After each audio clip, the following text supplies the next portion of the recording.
Can you please stop bothering my kid? Sorry. Arthur, I have some bad news for you.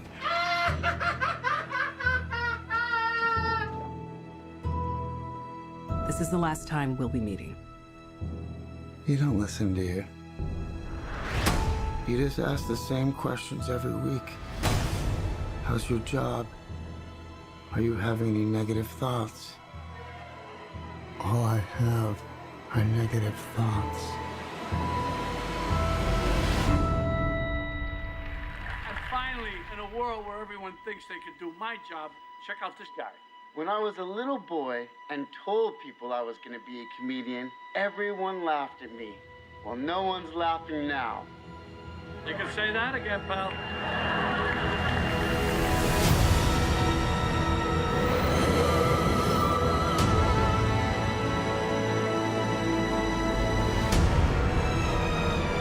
It's so awful, isn't it?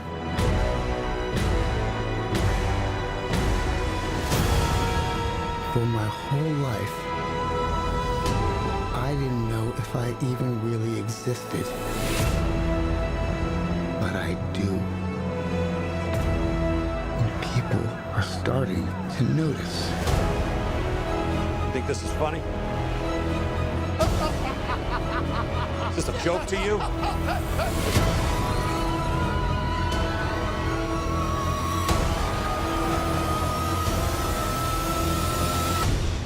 Murray, one small thing. Yeah. When you bring me out, can you introduce me as Joker?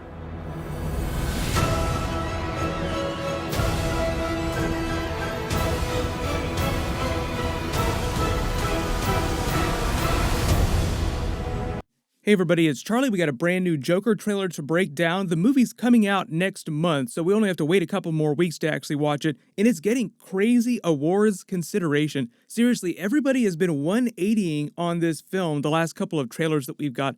They've been taking it to a bunch of prestige film festivals, so there's a bunch of Easter eggs in this. Let's break it down. We'll do a giveaway for movie tickets. All you have to do to enter is be a subscriber and leave your best Joker theory on the video.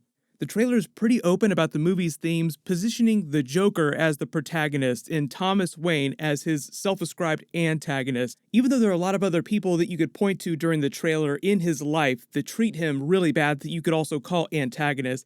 There was a bunch of footage in the last trailer, though, where he actually goes to Wayne Manor at the fence and interacts with a young boy that seems like it's going to be Bruce Wayne. Probably one of the biggest Batman Easter eggs you may have noticed is when all the criminals are wearing the clown masks going crazy in the streets, one of them runs through the front of this theater. You notice the poster for Excalibur on the wall here. It's the same Excalibur poster that was on the wall of Zack Snyder's Batman v Superman during the origin sequence where his parents die in Crime Alley. And if it wasn't clear, during the movie, Thomas Wayne is running for mayor, and based on the clothes people are wearing and the level of technology, it seems like this is happening somewhere between the 70s and the 80s in Gotham. But they really bend over backwards in this trailer to make you sympathize with his character. There have been other stories that they've told about the Joker's life before he became the Joker, like on Batman the Animated Series, there was that episode called Make 'Em Laugh that deals with Joker's backstory and how he was an aspiring stand-up comedian that nobody thought was funny. Then by the end of the episode, he's back on stage terrorizing everyone. Who's laughing now? So you sort of see a similar descent in this, where he realizes that nobody's listening to him. It's this big commentary about the way the people in Gotham treat mental illness, not giving him the consideration that he needs, the way they treat the underclass as well. Also commentary on the way Gotham City treats the rich people versus the poor people. That's what that big Modern Times Easter egg is. Like they go to that big opera house where Modern Times is screening. That's the Charlie Chaplin movie that was all about the plight of the working class during the Depression. So as long as you understand that they're trying to position Joker as the hero of this movie, at least the hero in his mind, then it makes a little bit more sense. New footage of him on the bus trying to get a laugh out of this little kid, having a little bit of fun, the mom not wanting to have anything to do with him. Sorry for bothering you.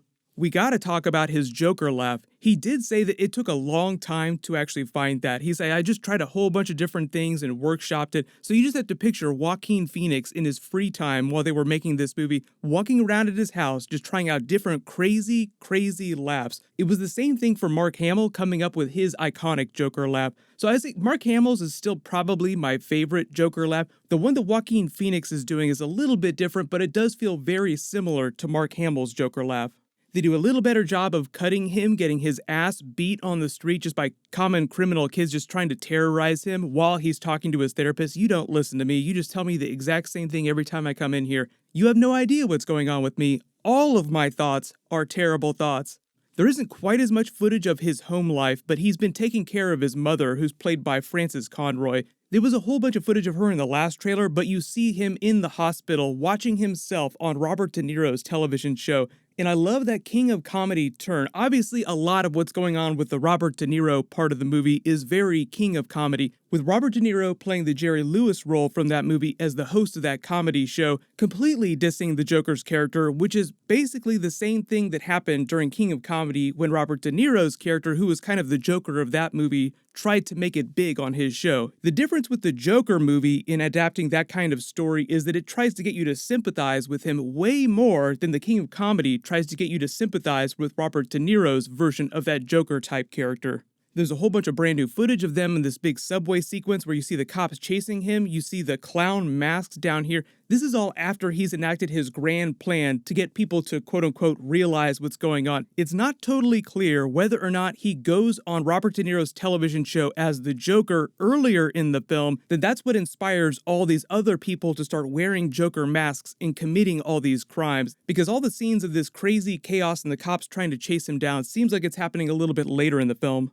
There's a whole bunch of new footage of Zazie Beetz with him during the trailer. You'll remember her from Deadpool 2. She just plays his girlfriend during this, someone who sympathizes with him, someone who listens to him. It'll be interesting to see how she takes all this Joker stuff when she realizes what he's doing. As much as they want you to view him as the protagonist of this movie, like there's some victory that he's trying to achieve, and we, the audience, are supposed to cheer him on and identify with him as he tries to achieve that goal, I will be really blown away if they end this movie with him achieving some big victory and it feeling really amazing. But it does feel like they would try to do something like that in a Joker movie. Like if Christopher Nolan made The Dark Knight from Joker's perspective and you were meant to cheer him on as he's killing all these people, causing all this chaos, some men just want to watch the world burn. Can't imagine that paint tastes very good, but some of this is just repeated footage from the last trailer of him walking to his performance on Robert De Niro's television show. The comedy club where he's performing at, you actually see footage of that when Robert De Niro's burning him earlier. Like, this guy is really not funny. In the movie, the comedy club is managed by a character played by Mark Maron, so look out for his cameo during this. I'm sure there'll be a couple other minor cameos that you might recognize. Brian Tyree Henry from Spider-Man Into the Spider-Verse and now The Eternals also has a cameo during this too. So a little bit of Sony, Marvel, and DC crossover. If you don't recognize Brian Tyree Henry, he played Miles Morales' father during Spider-Man Into the Spider-Verse. He plays what looks like one of the security guards or the attendants at this mental institution where Joker is going to see his therapist. Recently, he was announced in the Eternals movie for Marvel, so we'll see him in a couple years during that. The crazy arc of this, as you see him sort of cheering in the middle of this crowd while the chaos is going on around them, people holding up those signs, we're all clowns wearing those masks, looks like him just enjoying the fruits of his public appearances as that Joker character. Like he goes on Robert De Niro's television show, inspires all these people to rise up wearing these clown masks, then walks around without his makeup on like a normal person so people won't recognize him, just enjoying the fruits of all this. How crazy is it, though, that Thomas Wayne just clocks him right in the face? They really want you to think that he's the villain of this movie. I don't know exactly how that arc is going to pan out, but for a little while, Alec Baldwin was going to be Thomas Wayne in the movie before he dropped out. Then I love the way they end the trailer with that Frank Sinatra Send in the Clowns song with the epic montage of things going completely chaotic, him celebrating his rise to prominence and fame as this Joker persona, trying to make all the kids in the cancer ward laugh as his Joker persona while everyone is running around outside in the streets as he's curb stomping someone behind this business, and then just quietly sort of walking away from the scene of this crime in the subway. Anytime I hear that Send in the Clowns song, all I can think about is the Krusty the Clown special episode of The Simpsons. It was his big comeback special where Bette Midler and all those famous stars came to help bring him back into prominence. But let me know in the comments what your favorite moment from the trailer was. And I know there's still a lot of questions about where this fits in the larger DC continuity. This film is not meant to be connected to Justice League or any of those bigger DC films like Aquaman, Wonder Woman, any of the Batman movies. Like they're getting ready to shoot that new Batman movie with Robert Pattinson and Matt Reeves. That's not going to have anything to do with this continuity. That'll be a completely separate take. The way they're talking about this film is that it's sort of part of this new idea within DC called DC Black Label. They have a new comic book label called DC Black, which has basically become their new version of Vertigo. Stories that are more mature, written more for adults, as opposed to the regular DC titles, which are meant to be a little bit broader for younger audiences. And if you didn't know, this film is rated R, so we're getting a rated R Joker film. I'm hoping Marvel does a similar thing with all the Deadpool stuff that's coming over from the Fox Marvel deal, because most of those films will be PG-13. Deadpool is one of the few exceptions. There's still a couple titles they could release that'll be a little more mature that they might use Fox to release, because Disney does not put their name on anything that is rated R. If they want to release a rated R movie, they'll usually release it through some other studio. We'll probably get a Birds of Prey trailer when this comes out in October, so I will do videos for that too. There'll be trailers for that through the end of the year because that movie's coming out at the beginning of February. There's been a lot of good rumblings about that movie, so we'll talk about that when they drop that first trailer, but leave all your video requests in the comments below.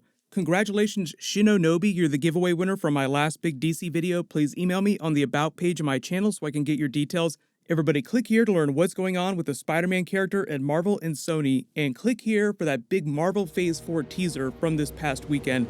Thank you so much for watching. Everybody stay awesome. I'll see you guys tonight.